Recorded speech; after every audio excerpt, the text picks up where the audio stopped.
Buenas tardes, chicos. Vamos a hablar acerca de las articulaciones. Articulación cartilaginosa. Las articulaciones cartilaginosas son un tipo de unión entre huesos en el cual no existe una cavidad sinovial y los huesos están conectados por un cartílago. Existen dos tipos, eh, sinandrosis y sínfisis. En la sinandrosis tenemos que este tipo de articulación, los huesos están unidos por cartílago iliano. Generalmente es inmóvil y, por ejemplo, tenemos la articulación de la primera costilla, la primera costilla siendo un hueso plano y también el esternón. Dos.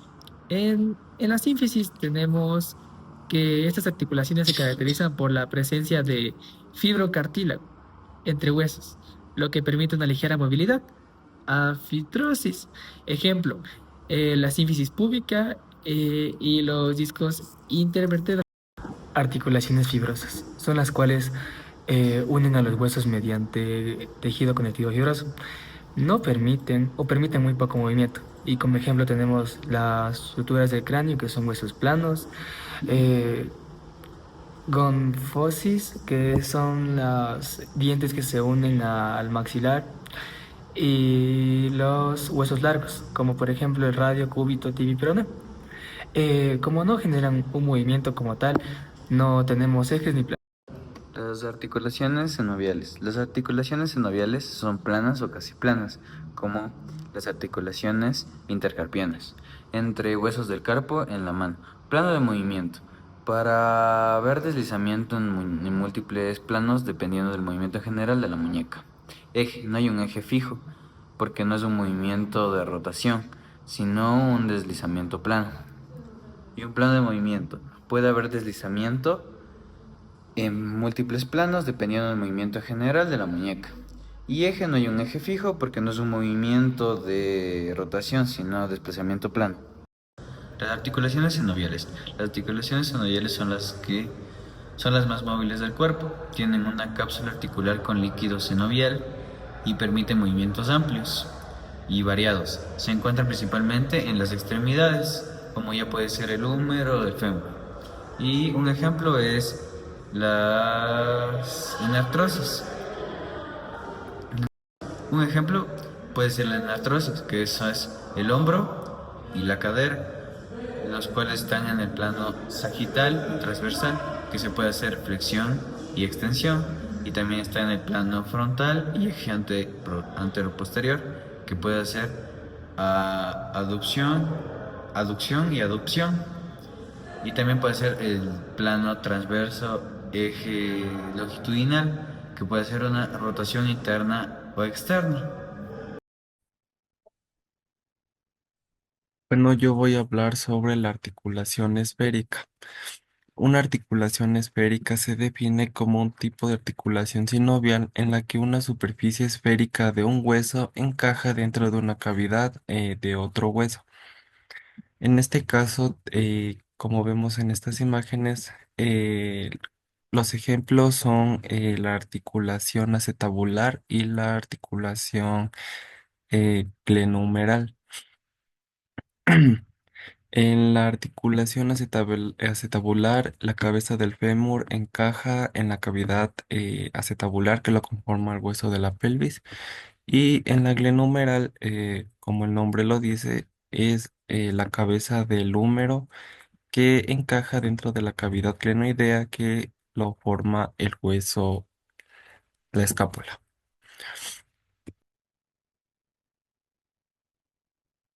Eh, bueno, dentro de esta articulación existen planos de movimiento, grados de libertad y los movimientos permitidos.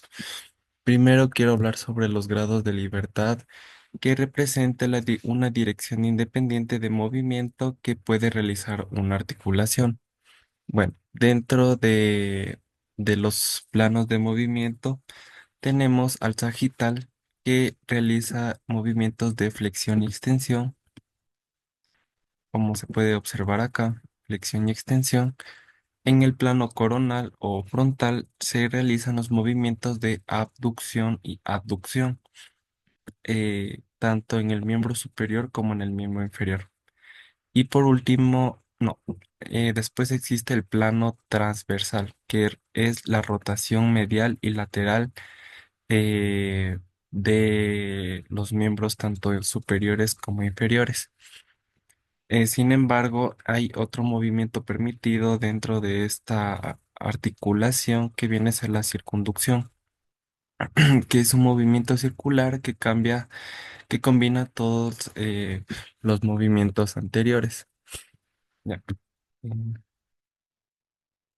ya. También voy a hablar sobre la articulación en pivot o trocoide. La articulación en pivot es una articulación sinovial donde gira un hueso alrededor de un eje formado por un anillo óseo o el ligamento. Los claros ejemplos que existen dentro de esta articulación es la articulación atlantoaxoidea, que lo conforma la vértebra axis, y como se puede ver aquí, la apófisis odontoides del axis, y el atlas. Ya. El atlas viene a ser la primera vértebra cervical y el axis la segunda vértebra cervical. También tenemos la articulación radiocubital proximal, que este giro va acorde al radio sobre el cúbito. Ya. Los planos de movimiento dentro de esta articulación solo se pueden mover en un plano transversal. Existe solo un grado de libertad, es decir, en un solo eje, en un plano y un movimiento principal. El movimiento permitido dentro de este es la rotación. Como se puede ver en la imagen de arriba, dentro de la articulación radiocubital proximal se puede realizar los movimientos de pronación y supinación. Y en la articulación atlantoaxoidea se puede girar la cabeza de un lado a otro.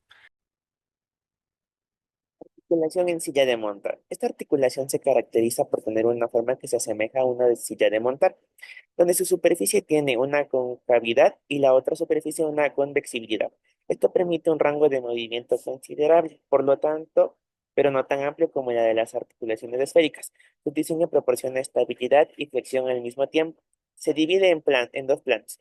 Plano sagital, que permite la flexión y extensión, y plano frontal, que permite la aducción y aducción. También se mueve entre dos ejes, un anteroposterior para flexión y extensión y otro vertical para aducción y abducción. Un ejemplo sería la articulación del primer metacarpiano y el trapecio en la base del pulgar. Permite el movimiento que se cruce para las funciones manuales. Otra articulación sería la articulación esférica, también como es conocida como articulación en bola y cavidad. Esta articulación permite el movimiento de rotación en múltiples direcciones gracias a su estructura esférica. La cabeza del hueso se inserta en una cavidad profunda, lo que facilita una amplia gama de movimientos a ciertos lados. Los planos de movimiento se dividen en planos sagitales y frontales y transversales. Sus ejes de movimiento son tres: uno anteroposterior para flexión y extensión, uno vertical para rotación y uno transversal para abducción y aducción. Los ejemplos serían la rotación de cadera y la extensión de la pierna.